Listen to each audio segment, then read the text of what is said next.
Good afternoon, everyone, and thank you for joining me this afternoon in the second of our series of Parents as Partners workshops, today focusing on students, supporting students' wellbeing. Just by way of a brief introduction, my name is Jacqueline Glazerman. I am the Deputy Head with responsibility for community and guidance, and I'm also the school's designated safeguarding lead. I'm originally from the UK. As you might know from my accent.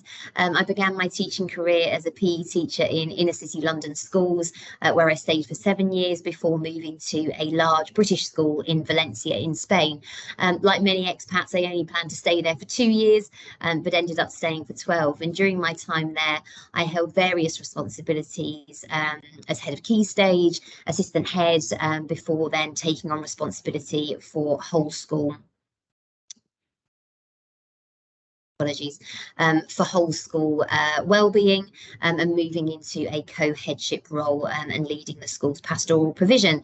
I joined here in August of this year in my role as Deputy Head for Community and Guidance and the secondary school's designated safeguarding lead, as I already mentioned. And what really drew me to Dover Fort was its inclusive nature, which is something that has really made an impression on me since arriving.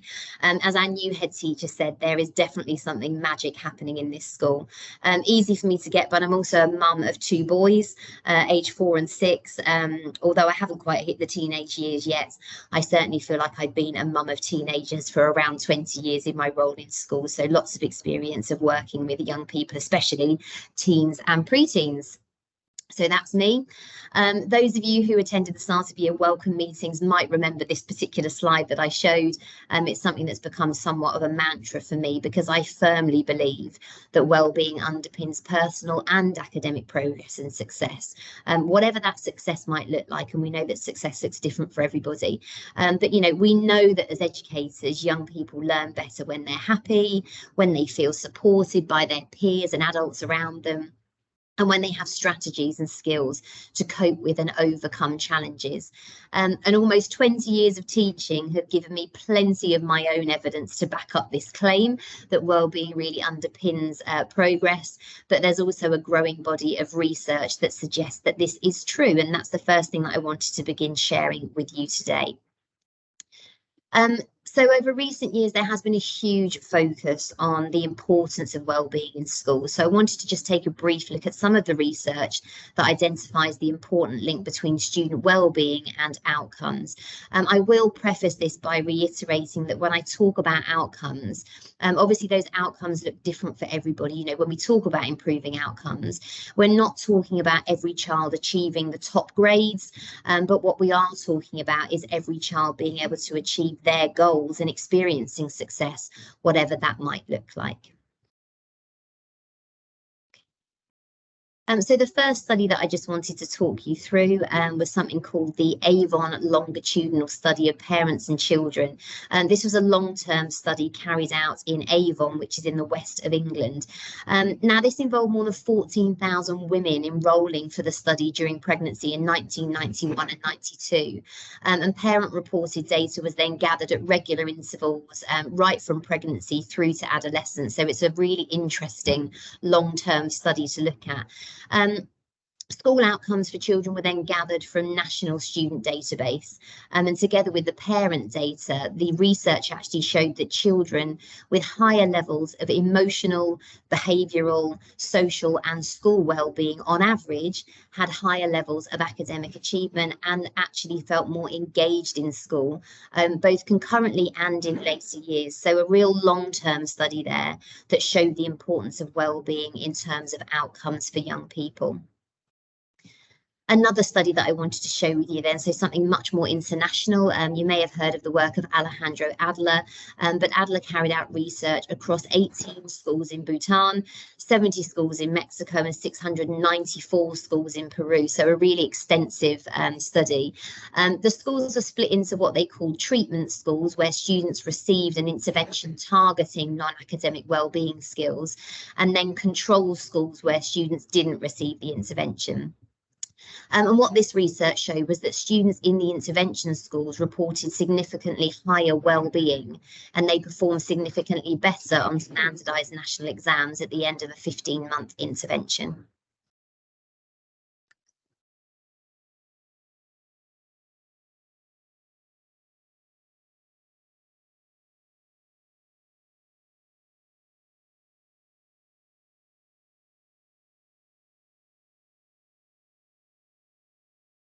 apologies. I'll just continue from there. Apologies, a slight interruption. So moving on then to a third study. So this particular impact study led by Ariel Lindorf, which drew on research conducted in a wide range of countries and published between 2008 and 2018, aimed to better understand any potential links between wellbeing and academic outcomes, as well as other educational outcomes as well. Now, the impact study found that there was strong international evidence to support the claim that whole school approaches to promoting wellbeing can have a really positive effect on academic attainment. And perhaps even more importantly than academic attainment, actually those positive effects were seen on a wide range of other educational outcomes, including mental health, self-esteem, self-efficacy, motivation, behaviour, and also a decreased probability of dropout. So again, really important research that pulls together that powerful link between wellbeing and outcomes in young people. So moving on then, I think it's also worth considering the flip side of this just for a moment, and thinking about the fact that sometimes we're really trying to do everything we can to support our children, but unfortunately, inadvertently, we end up negatively impacting our children's well-being. So this study was carried out very locally. It was carried out right here in Singapore, and it actually focused on the frequency and duration of tutoring. Now, obviously, private tutoring has become a really viable alternative for busy working parents who feel they don't really have the specialist expertise to help young people to close those knowledge gaps. But unfortunately, this study found that despite those well-meaning intentions, parents who were overscheduling their children with additional tuition were actually causing a decline in academic performance. So really important for us to think about how much we're scheduling in for our children and whether actually that's having a detrimental effect on their well-being and on their outcomes at school. Another bit of research here. Dr. Sunya Latha, who's a co-author of a study by Columbia University, noted again that an overemphasis on external validation, so parents who really focused on their children's grades, above and beyond, other more important things, actually created a greater sense of insecurity, anxiety, and overall distress, and ultimately that led to poorer academic progress and performance as well. It also concluded that where there was greater emphasis and encouragement placed on academic achievement rather than on values such as kindness or decency towards other people, educational outcomes actually ended up being poorer. What perhaps was worse was that those children whose parents focused really intentionally on outcomes ended up suffering from symptoms of things like depression and anxiety at rates 3 to 7 times higher than national norms for children of their age. And finally, in terms of research, I think it's important that we reflect on the fact that actually a lot of the research I presented was carried out prior to the COVID pandemic. And whilst we are really keen to move on from that now and move away from focusing on COVID, it was an incredibly challenging time in our lives, and we can't deny the impacts that we've seen on the mental health of children and young people. This article by the British Medical Journal pointed out in 2021 that the consequences of the pandemic were set against already long-standing concerns about deteriorating mental health in children and young people, and these were concerns which were further exacerbated then by the pandemic.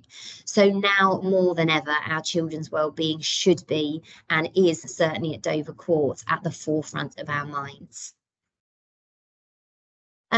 So as I mentioned in the blurb of this session, I really wanted to take a bit of a brief look at the adolescent brain, just to help us understand as well a bit more about what's going on in our children's heads from a scientific point of view, more than anything. So this image, I think, is something that parents can probably really relate to. And I certainly think for some teen and preteen parents, it might feel like our adolescents' brains are very much like this depiction. I think much of the narrative around adolescence is very much this kind of doom and gloom story of raging hormones, teens going off the rails, and a period in life that just has to be endured both by parents and teenagers, with the hope that we all come out of it the other side with hopefully our sanity and our relationships intact. And there are, of course, reasons for this. So let's have a little look at the brain and why actually adolescence might feel like this really bumpy ride for many of us. So for those of you that know anything about neuroscience, we will actually be offering a full session that kind of takes a deep dive into neuroscience and the adolescent brain. But just as a kind of preamble to that, you know, two parts of the brain that we really want to focus on. So the prefrontal cortex, which is sometimes referred to as the thinking brain, is the highest part of the brain just under the scalp. And it is the last area to fully develop. And research shows that that area doesn't actually fully develop until around the age of 25. So even when our teens are no longer teens, this part of the brain still isn't fully developed. We know that this is the part of the brain that helps us to really regulate our thoughts, our feelings and our emotions. And it's very much responsible for things like problem solving, decision making, planning, perceiving and making judgments. And we know it isn't fully developed in adolescence. The amygdala then, which is the little red area in the center, or what we refer to sometimes as the emotional brain, on the other hand, is responsible for emotions, for impulses and instinctive behaviors. And that part of the brain is fully developed before the prefrontal cortex. So what does this mean then? What this means is that during adolescence, decision making is always going to be more heavily driven by the amygdala or the emotional brain than by the prefrontal cortex or the thinking brain. Of course, from an adult perspective, we can perceive adolescent decision making as impulsive, poorly thought out and driven by emotions.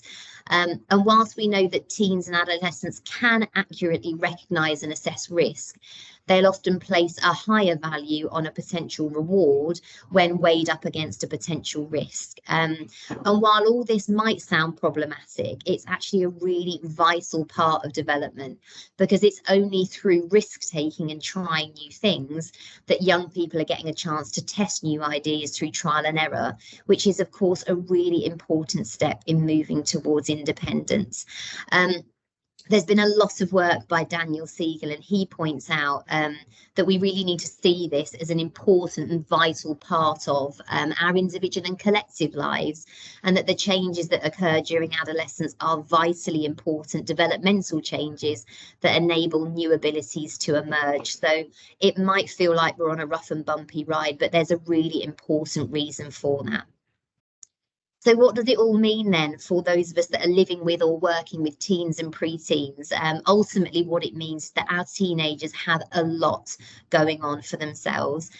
You know, when you consider that our young people are trying to navigate their way through adolescence, largely reliant on the emotional brain, whilst most likely experiencing academic challenges and personal challenges along the way, it's no wonder that emotional health needs to be a priority.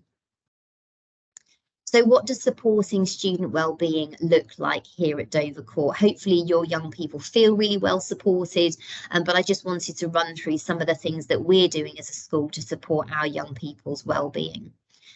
So the first is fostering positive student and staff relationships. And I think if you take a moment to think back to your own school days, hopefully you can all remember at least one teacher or member of staff that had a positive impact on your life. And of course, you'll probably remember other teachers for less favourable reasons as well. But the point here is that we recognise the importance of strong student-staff relationships. For us, it's imperative that when students walk in through the doors, they have at least one member of staff that they feel they can trust, and hopefully more than one member of staff. It's really important to us that our teachers get to know their students on an individual level, that they show a genuine interest in each child, and that they really endeavour to build supportive relationships. This might mean something as simple as greeting each child at the door with a smile. It might mean attending school events. For example, last week we had a fantastic Battle of the Bands. And it's always wonderful when our students see teachers taking an interest in them outside of the classroom in their extracurricular activities. It might mean remembering important events, so knowing that a child has left your class early one day for a sports event or an exam, and then following that up and asking them how it went. So what we're really striving for here is for every student to feel seen, feel valued, as an individual, as part of the wider community. And again, a bit of research here from a COVID impact report in 2020 showed that students with good counsellor and teacher support were also more likely to report feeling happier and more optimistic about the future. So again, there's research to suggest that that relationship is incredibly important as well. Something else that we're working really hard to do is create these safe, inclusive learning environments. So linked to great relationships, we know that this is another factor that's really important. We're incredibly proud of the diverse community that we have here at Dovercourt. And as such, we are a school with inclusion at its heart. You know, we want every child to feel able to be their authentic self and to be proud of who they are, knowing that they will be accepted for who they are in their community. We hope that every child feels that their uniqueness is respected and celebrated as well. And we certainly ask staff to reflect on their own conscious and unconscious biases, which we know can affect their interactions with students. We set our expectations high for all children. You know, there is no ceiling on success, but we also work really hard to support students to meet those expectations. We try to use culturally relevant examples wherever possible, rather than always falling back on examples from the UK. And we're also really aware of the language that we use and the impact that this can have on young people. We're encouraging young people to reflect on and share their own lives and their own interests through things like project work. And we're looking to debate ideas and encourage alternative perspectives. And again, some other research here that looked at the climate of classrooms talked about the fact that the climate in which one feels one can be candid, and this is what an inclusive learning environment is. It's a place where interpersonal risks feel doable, interpersonal risks like speaking up with questions and concerns, and half-baked ideas and even mistakes. So it's really important that young people feel able to speak up in whatever context that they're in. Moving on then to developing a sense of belonging, and this really has multiple and varied benefits, again, that are shown by research, not just on psychological health and adjustment, but also on academic development and outcomes and physical health as well. So we really aim to develop our students' sense of belonging through the many communities that they're part of. So these communities include their tutor group, their year group, their house. It might be a school sports team, an orchestra or band, or a group of other like-minded individuals that they're taking part in a club with. We want every child to feel able to be themselves and be accepted in the community. Certainly participating in registration activities, attending year group assemblies, being involved in house competitions and joining a CCA all really help to strengthen that sense of belonging. And again, further research here, this was published in Psychology Today on the sense of belonging. So they stated that studies that have explored school belonging show that it has many benefits for individuals, especially for adolescents, through psychological health and adjustment, academic development and outcomes, and physical health. So again, lots of research to back up the importance of having a sense of belonging. And finally, you know, explicitly teaching these ideas of well-being. So having a whole school promotion on well-being. Every Friday morning through our well-being sessions and through our personal, social, health and economics education curriculum, we're looking at 3 core topics of things like living in the wider world, relationships and sex education, and health and well-being. We also run circle solutions once every 4 weeks, and the aim with these is really for our young people to think creatively and reflectively, to talk together about important issues, to grow to have an understanding about themselves and others, and over time develop skills to put into practice circle solutions. They're a way of kind of looking at a philosophy for healthy relationships and pedagogy for teaching them. And it's based in the principles of agency, safety, positivity, inclusion, respect and equality. And we also talk really openly about mental health and emotional well-being, and conversations with students about their well-being are really frequent. Probably those conversations are more frequent than conversations purely about academic progress. We have an incredible team of counsellors, an educational psychologist and a dedicated guidance counsellor as well on site to offer a range of support above that which a teacher might be able to provide. And we're using tools such as the PAR survey. The PAR survey stands for Pupil Attitudes to Self and School, and it allows us to analyse our students' feelings about themselves and school, and then we can use that information to improve outcomes by putting intervention in place on an individual level, on a cohort level, or on a whole school level. So they're just some of the things that we're doing to support young people's well-being here in school. So moving on then to have a think about how can you as parents support your children's well-being, because we know that this is often a question that comes up.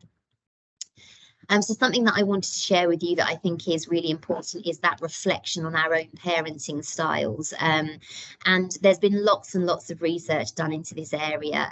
I think as parents, we're often our own worst critics, but it is important that we reflect on our parenting styles and how they can impact our children. You know, when we're parents, there are no manuals to be a parent. Each of us are doing our best based often on our own childhood experience as well. But there's been lots of research carried out into styles of parenting. And the overwhelming majority agrees that an authoritative style of parenting is best. And this is in the top left-hand corner of the quadrants here. When we talk about authoritative parenting, we're talking about parents who are very child-centered and nurturing. We're talking about parents that do show love and support and promote independence. Parents that know that communication is a two-way process and that they allow their children to express opinions. Parents who set high but realistic expectations and again support their child to meet those expectations. Parents who recognise that when things go wrong, they seek to discuss, educate and listen first rather than going straight in for discipline. But authoritative parents can be flexible, but they hold those firm boundaries as well when necessary. So if that's something that you'd like to look further into, there's lots and lots of information about this on the internet. So do look up the idea of authoritative parenting style.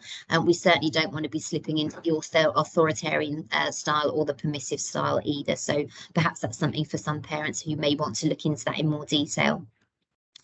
Some other top tips then for parents, and these link very much to the authoritative parenting style. So setting rules and boundaries. You know, we know that it's much easier to do this when our children are much younger.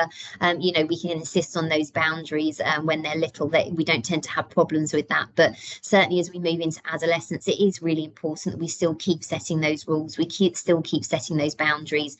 And although our children might push against them, they're actually the one thing that makes our children feel safe and know what to expect.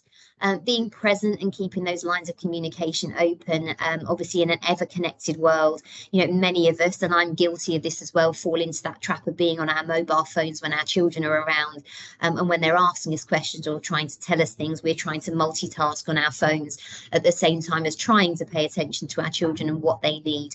And so I think, you know, the simple rule there is put those mobile phones down, make sure that your children know that you are there for them, that you're present, that you're ready to listen whenever they need to talk. They might not want to talk, and also that's normal in adolescence, but when they are, let's make sure that we're ready to hear them. Giving lots of praise, giving lots of encouragement and positive attention to boost self-esteem. Adolescence is a time where it's really easy for young people to be hard on themselves, whether that's because of academic achievement or progress, whether that's to do with body image, whether that's to do with social interactions. But we really need to be boosting their self-confidence as parents and praising and encouraging them as much as we can. Also encouraging them to talk positively about themselves. So that idea of positive self-talk, as I mentioned, it's a time in their lives where it's very easy to become very negative about themselves, to talk very negatively about themselves. So really focusing on positive self-talk with young people is important. Promoting help seeking and independence as well. So opening up those conversations at home about the importance of seeking help when young people might need it. You know, it's not an embarrassment to ask for help. Actually, it shows a lot of strength to come forward and say that they need help from somebody. So encouraging them to do that, whilst encouraging that independence as well. So reminding them that they can come in and talk to somebody at school, whether that's their form tutor, a counsellor, myself, any member of staff that they trust. We are all here to offer that support as well. And finally, then being a role model. You know, it can be really hard to be a parent of adolescents, and there is no shame in asking for help yourselves as well, and to get through these kind of turbulent times. So being a role model, you know, seeking support ourselves if we need it, but also, you know, really encouraging and seeking that support for our children if they need it as well. So lots of tips there for you. And something that I wanted to finish off with you, you know, many of you may have read the full version of this. This was something called The Letter Your Teenager Can't Write to You. It was written by a psychologist called Gretchen Schmelzer. It was back in 2015, and I've kind of pulled together a few excerpts from this letter because sometimes I think we all need a reminder that we're doing a really, really important job. So in case you can't see the screen, I will read it out loud. So the letter your teenager can't write you. I desperately need you to hang on to the other end of the rope, to hang on tightly while I find the handholds and footholds in this new world I am in. I used to know who I was, who you were, who we were, but right now I don't. I know you long for the sweeter kid that I was. I know this because I long for that kid too. Please hang on to the other end of the rope and know that you are doing the most important job that anyone could be doing for me right now. So well done to all of you who are parents of adolescents. We know it's not always easy, but please do hang on to the other end of the rope and seek support as and when you need that from us. So just to finish off then, we have already planned a series of parent workshops focusing on some popular topics identified by parents, but we're certainly looking to continue these into the new year. The ones that you can see on the screen are the ones that are already planned, and obviously we'll be sending out information about how you can join those as we go through the rest of this term and into January. From a wellbeing point of view, we're also looking at planning some further sessions. We're looking at a deeper dive into the adolescent brain facilitated by our educational psychologist Andy Wigford. We're looking at a session on anxiety, how this can sometimes manifest itself, and how you can help teens, and that will be facilitated by our school counsellors. We're looking at understanding safeguarding as well, parents understanding what safeguarding is, what that looks like in our school, and also looking at coping mechanisms. You know, what coping strategies do young people turn to, what perhaps are some of the unhealthy strategies, and what are some of the healthy strategies that we can be promoting. If you would be interested in any of those, or if you have any specific requests for further workshops, please do feel free to add them into the chat box, and we'll make sure that we read through those after the webinar. So I will offer an opportunity for any questions or answers. You can type those into the chat and I'll make sure that I read those out and I try my best to respond to those. And I'll just leave a couple of minutes in case anybody does have any questions or answers that they would like to pop into that box. Once again, thank you so much for joining me this afternoon. I hope that there's something in there that you've been able to take away, even if it's a tiny something that you can kind of put into practice with your teen at home. And we're very much looking forward to joining you for further sessions as we go through the remainder of this academic year. Thank you very much. Goodbye, everybody.